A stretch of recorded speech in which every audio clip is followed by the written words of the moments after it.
What it do, cuckolds? It's your boy, the Hater, up in this piece, and it's time for yet another episode of Hater Outdoors. That's right, it's windy, it's cold, but the Hater won't let that stop him from entertaining the people. So you know what I'm saying? Unprecedented growth and unprecedented happiness with the Hater's channel. So let's get to it, cucks.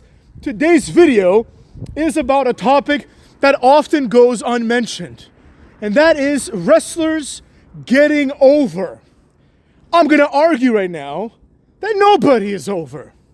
Now I know what some of you already are thinking, but Hater, CM Punk gets a reaction, but Hater, Cody Rhodes gets a reaction, but Hater, Randy Orton gets a reaction. Well, I got news for you, pal.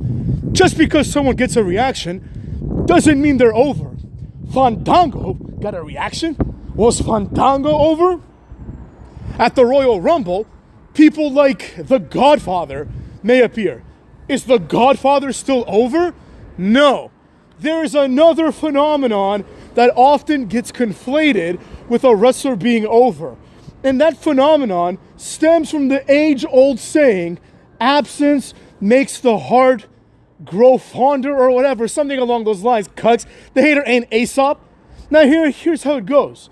If you are deprived of something, when that something eventually appears, you cheer because you haven't seen it in a long time and it feels special. That's the entire philosophy of not having anybody wrestle, right?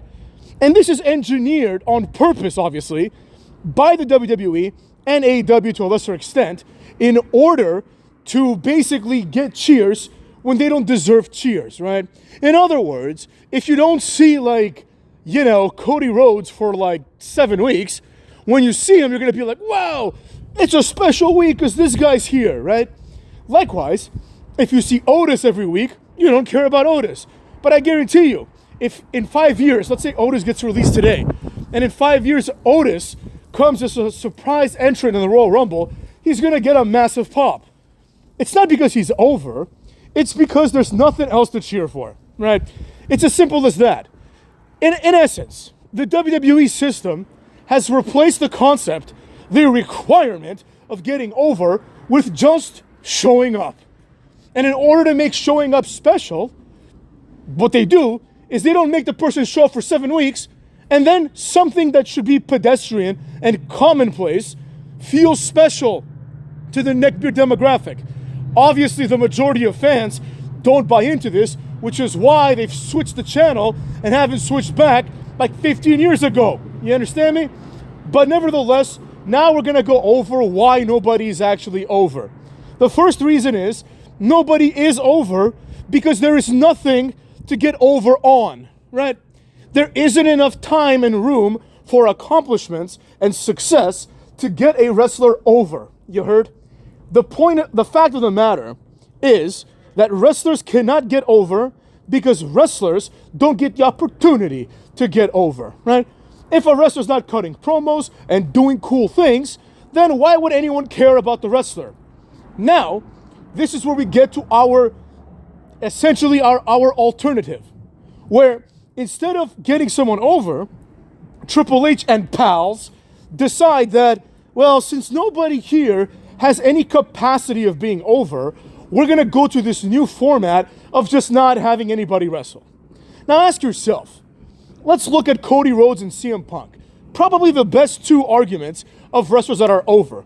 Ask yourself, does anyone care about either of these guys? Or do people actually care when these guys show up? That is the best way to determine if someone is over or not. Nobody cares about Cody Rhodes or CM Punk. They just care when they're advertised to show up. Same thing with Roman Reigns. These people are not over. Meaning that if they show up in a different variety, in a different show, in a different medium, will anyone care? So let's say Jimmy Kimmel gets 3 million views a night. I'm just throwing that number out there. Is that number going to move at all if Cody Rhodes goes on his show versus, let's say, Matt Damon? The answer is no. But back in the day, wrestlers were able to carry over the wrestling audience to other things, which is why we had so many cross promotions. Now it's the other way around. Now it's WWE relying on like D-list celebrities like Vanessa Hudgens, who if you put a gun to my head and said, Hater, tell me one thing she's done, I'd be like, you're going to have to kill me, dude, because I had no idea. It's people like that that now are expected to get wrestling over. You see, the shoe is on the other foot. If Cookie Rhodes were over, and if Gunther were over, then these people would be in the mainstream, at least in some capacity. And the fact of the matter is, there are no wrestlers who are in the mainstream. Now, another element of being over has to do with the excitement of upcoming wrestlers. Think about it. The fans. Who are they looking forward to winning the Royal Rumble, right? It's basically the same three people that they've been pushing down our throats for 2 years now. Cookie, CM Punk, or Roman Reigns. If it's not one of these guys, then it's going to need to be John Cena or Goldberg. You dig? Or The Rock. People that are coming back, which once again establishes my point. It's at this point, you can't say Cena is over or The Rock is over. At this point, they are a special attraction. And special attractions, now I'll put it to you this way. McDonald's recently brought back the McRib. Cody Rhodes and everyone that I just mentioned is the McRib. Oh, this is like one of the best analogies of all time. Is the McRib of the WWE. In other words, the Otises of the world, the double quarter pounders with cheese, the chicken sandwiches of the world, the Tozawas, they are the ones that keep the restaurant going. But periodically, their thunder is stolen by the McRib. You see what I'm saying? It's actually really easy to follow. Now, once the McRib has its moment, then the McRib goes back on the shelf until it's time next year to bring out the motherfucker again, right? Same thing here. The Rock, after WrestleMania, goes on Raw and he's like, The Rock has to leave now. In other words, The Rock came to steal the spotlight, which is understandable because he's The Rock, and now he has to go. I'll be back when it's time to steal the spotlight again. Meanwhile, enjoy Legado del Fantasma. That's essentially the underpinning of what's happening here. But as I said during this video, the problem is that nobody actually gets over, right? In other words, who does anyone want to beat Cody Rhodes for the title? Now, one of the arguments may be, well, we want Cody to remain champion.